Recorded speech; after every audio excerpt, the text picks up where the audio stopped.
favorite first graders, welcome and thank you for joining me today.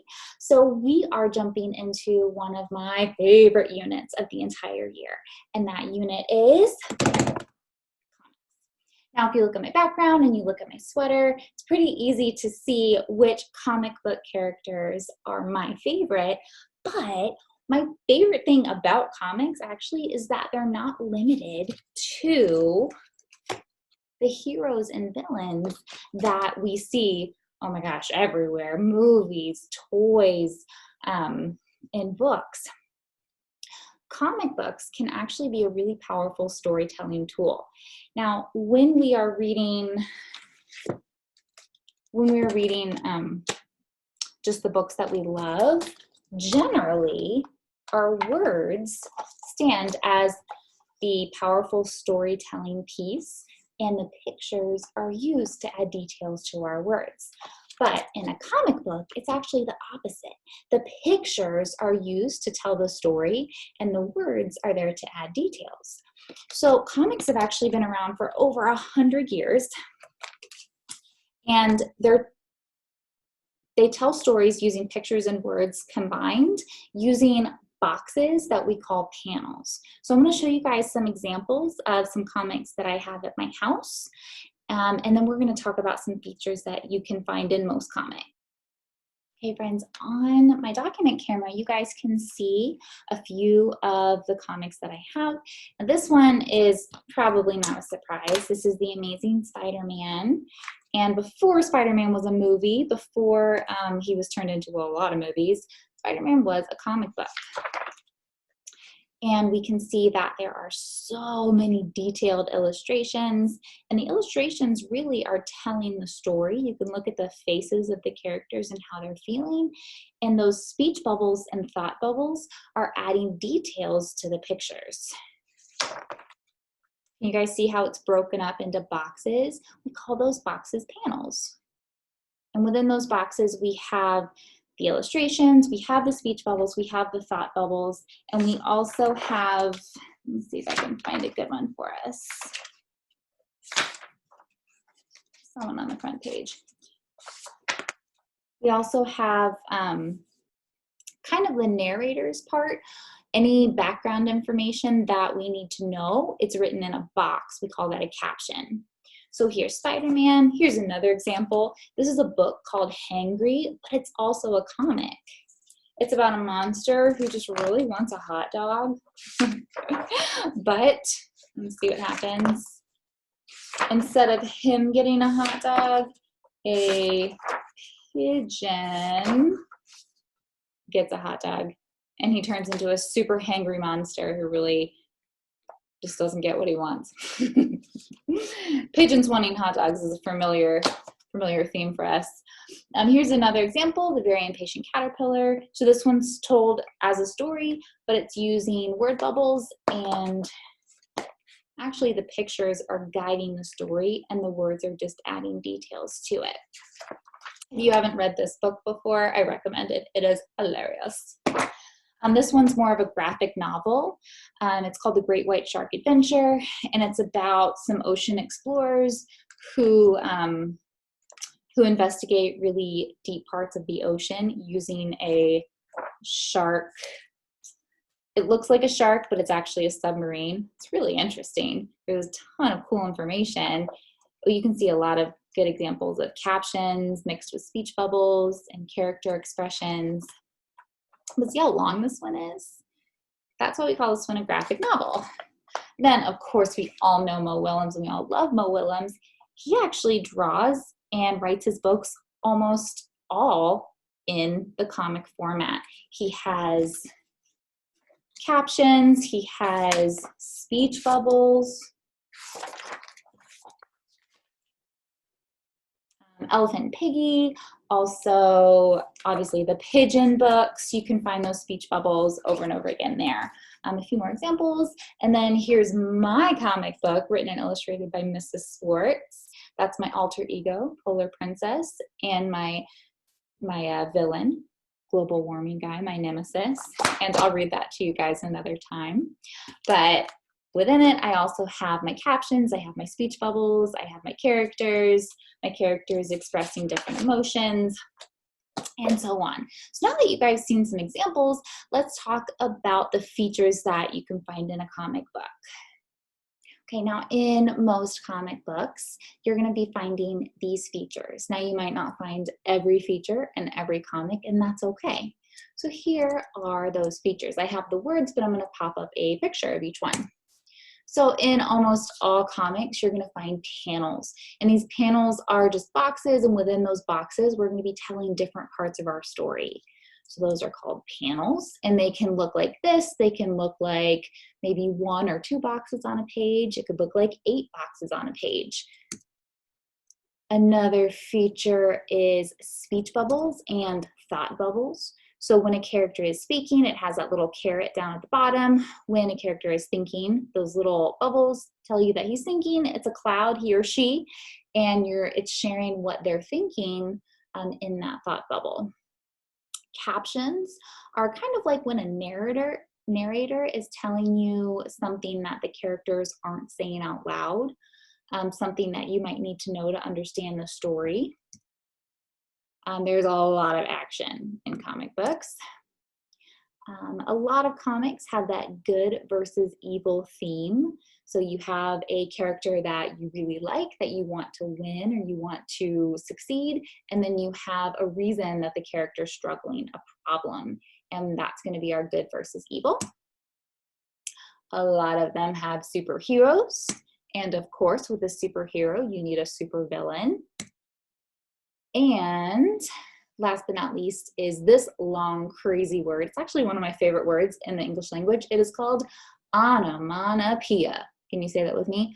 Onomatopoeia. 6 syllables. Whew. And onomatopoeia that's a very fancy word for when you use sounds in your comics or your writing. Like if somebody hits the water, like they did a big cannonball, you might have an onomatopoeia that says splash. Or if somebody's not looking where they're going and they run into a wall, you might say bonk. And that would be an onomatopoeia, a word describing that sound. Okay, friends, now I'm taking you into Get Epic.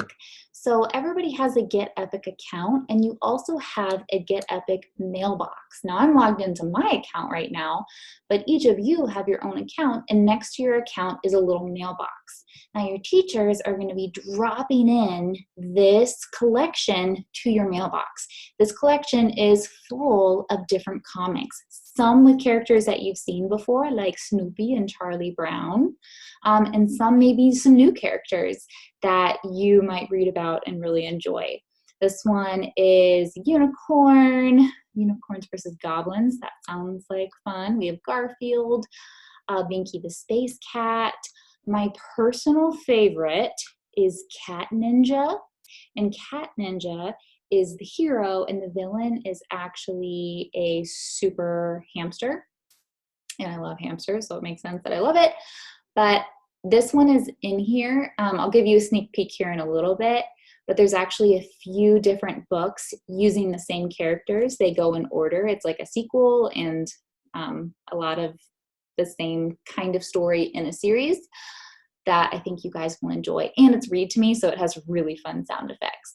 But the one we're going to work on is called Super Potato. So I'm going to open it up. Go back to the main page here.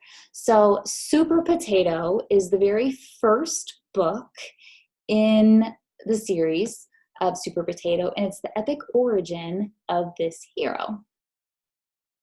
So while we're looking in this comic book, I want you guys to see if you're noticing some of those features.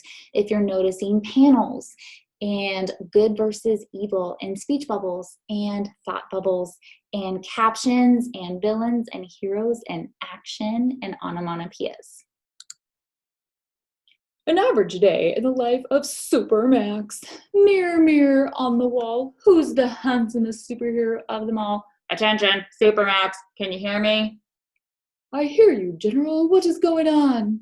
It's Dr. Maleficent. He's stolen a priceless statue from the City Museum. Dr. Maleficent. I'll do my hair and fly right over. Does anybody see a panel or two on this page, a couple panels.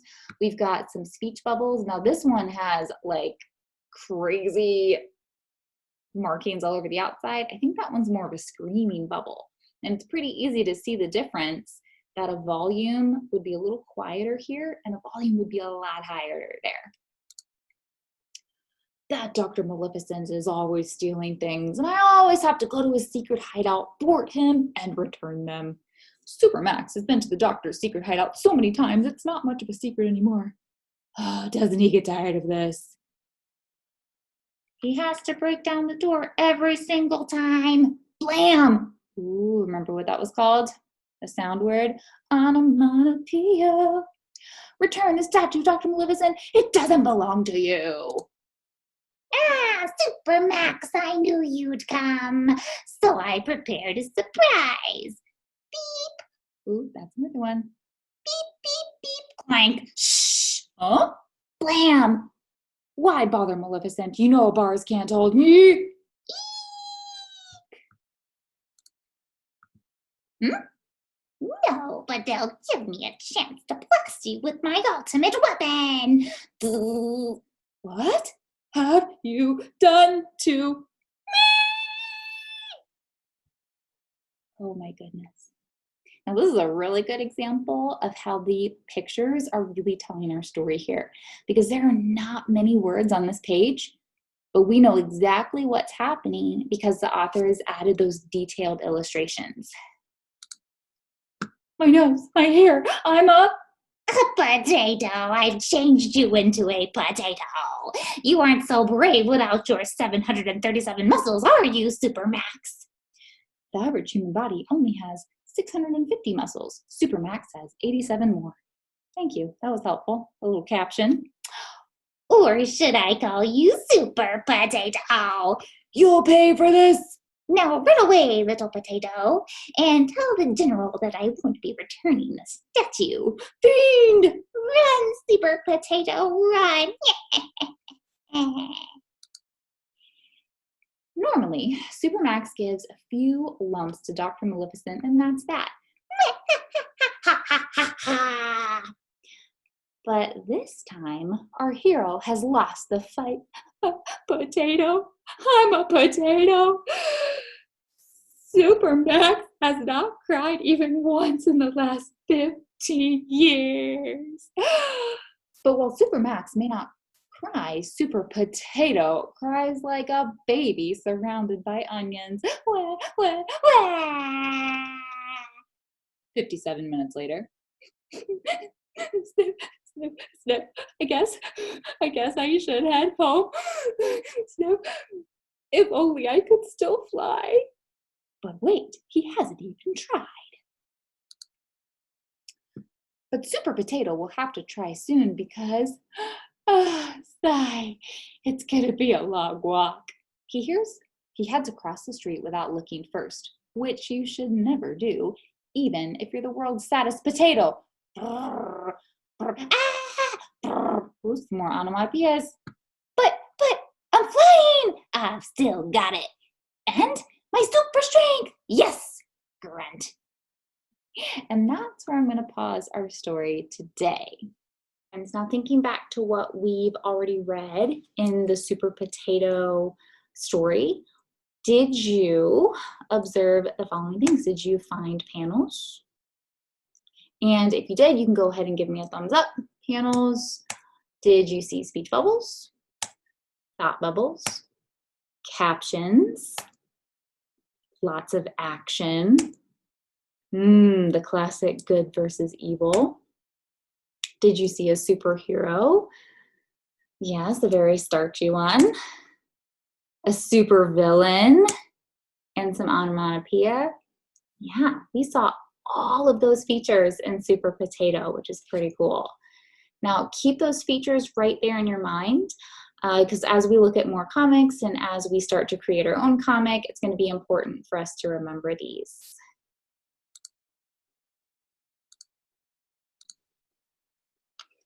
And that is Super Potato to be continued. Now you are welcome to go into your Get Epic mailbox and keep reading The Adventures of Super Potato. It is hilarious.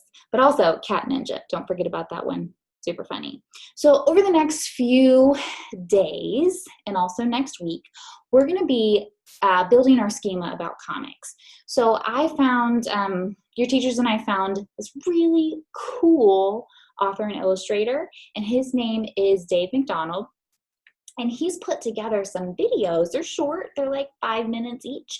He put together some videos on how kids can get started as comic book authors. So your job is to watch those videos, build some schema about comics. You probably want to have like a whiteboard, like a dry erase board, or maybe a piece of paper in front of you, because he's going to give you some really good tips and some things to try out.